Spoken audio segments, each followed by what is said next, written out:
This video is sponsored by Buy More Shop India.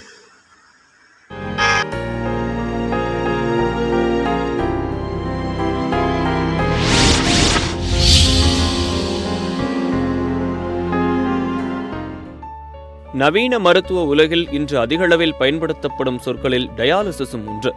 பெரும்பாலும் சிறுநீரக பாதிப்பு நிகழ்ந்திருந்தால்தான் இந்த டயாலிசிஸ் சிகிச்சை தேவைப்படும். ஆனால் இந்த டயாலிசிஸ் சிகிச்சை தற்போது குழந்தைகளுக்கு கூட அளிக்கப்படுகிறது என்பது இங்கு கவனிக்க வேண்டிய விஷயம். சிறுநீரகம் இரத்தத்தில் உள்ள யூரியா போன்ற நச்சுக்களையும் மேலதிக உப்பு மற்றும் நீரையும் வடிகட்டி சிறுநீராக வெளியேற்ற உதவுகின்றன. இவை பாதிப்படையும் போதுதான் டயாலிசிஸ் செய்வதற்கான தேவை அதிகரிக்கிறது.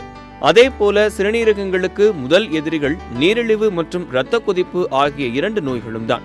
இவைகளை அளவுகளுக்குள் நீங்கள் வைக்காவிட்டால் உங்கள் கிட்னிகள் பாதிப்புக்குள்ளாகும் வாய்ப்புகள் மிக அதிகம். டயாலிசிஸ் என்பது சிறுநீரகங்களின் செயலை செய்தாலும் சிறுநீரகங்கள் போலவே சரியாக செயல்படும் என்றெல்லாம் சொல்ல முடியாது. ஆனால் இதன் மூலம் ஆயுட்காலத்தை நீட்டிக்க முடியும் என்றும் கூறப்படுகிறது. இருந்தாலும் பொருட்செலவு, உடல்நிலை ஒத்துழைப்பு இதுபோன்ற பல்வேறு விஷயங்கள் இருப்பதால் வருமுன் காப்பதை சிறந்த விஷயமாக பார்க்கப்படுகிறது. ஜென்ரலாகவே ஏசி ரூமில் இருந்தாலும் சரி, சம்மரில் வெளியில் போகிறப்ப இருந்தாலும் சரி, இந்த டீஹைட்ரேஷன் என்ற ப்ராசஸ் அது இல்லாமல் பார்த்துக்கிட்டாலே பாதி பிரச்சனைகள் கிட்னி ஃபெயிலியராக நம்ம தடுத்துக்கலாம். எப்படி தெரிஞ்சுக்கிறது கிட்னி டேமேஜ் ஆகிற மாதிரி இருக்குது எப்படி? பிளட்டில் 2 பேராமீட்டர்ஸ் இருக்குது, யூரியா, கிரியாட்டின். அந்த லெவல் கொஞ்சம் அதிகமாக ஆரம்பித்தாலே அவங்களுக்கு என்ன டெண்டன்ஸ்னால இது வந்திருக்கு, பருமனா, சுகரா, பிளட் ப்ரெஷரா, ஸ்மோக்கிங்கா, ட்ரிங்கிங்கா, லைஃப் ஸ்டைலாக, பரம்பரை ஜெனட்டிக்காக வருதா, என்ன காரணம்னு பார்த்து அதை ஃபோக்கஸ் பண்ணி அதுக்கு எடுத்த ப்ரிவென்டிவ் மெஷர்ஸ் சொல்லுவாங்க டாக்டர்ஸு. மருந்து மாத்திரைகள் கொடுப்பாங்க. இந்த வாக்கிங் டெய்லி 30 மினிட்ஸ் வாக்கிங்கிறது ப்ரூவ்டு எஃபெக்ட், எல்லாத்துக்கும் நல்லது தான்.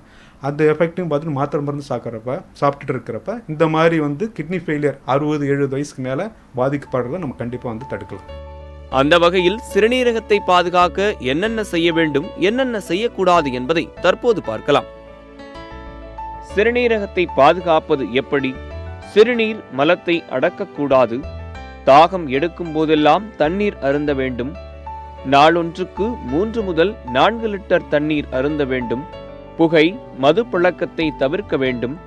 பசி எடுத்தால் மட்டுமே உண்ண வேண்டும். சாப்பாட்டை நன்றாக மென்று உண்ண வேண்டும். அயோடின் உப்பை தவிர்க்க வேண்டும். கல்லுப்பு, இந்துப்பு ஆகியவற்றை பயன்படுத்த வேண்டும்.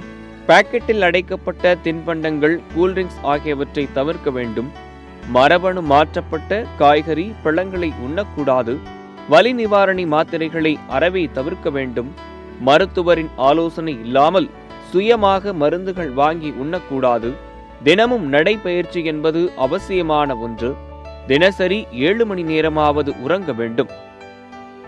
நமது உடல்நிலையில் ஏற்படும் மாற்றங்களுக்கும் நோய்களுக்கும் நாமே பொறுப்பு என்பதை உணர்ந்து செயல்பட வேண்டியது அவசியமான ஒன்றாகும்.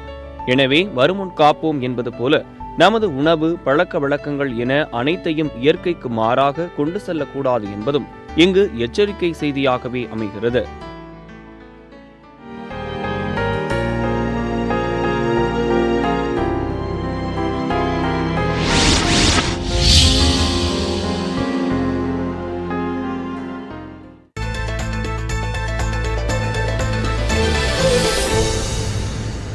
%100 வேலை வாய்ப்புடன் கூடிய ஊடக கல்வி வழங்கிய சத்தியம் செய்திகள்.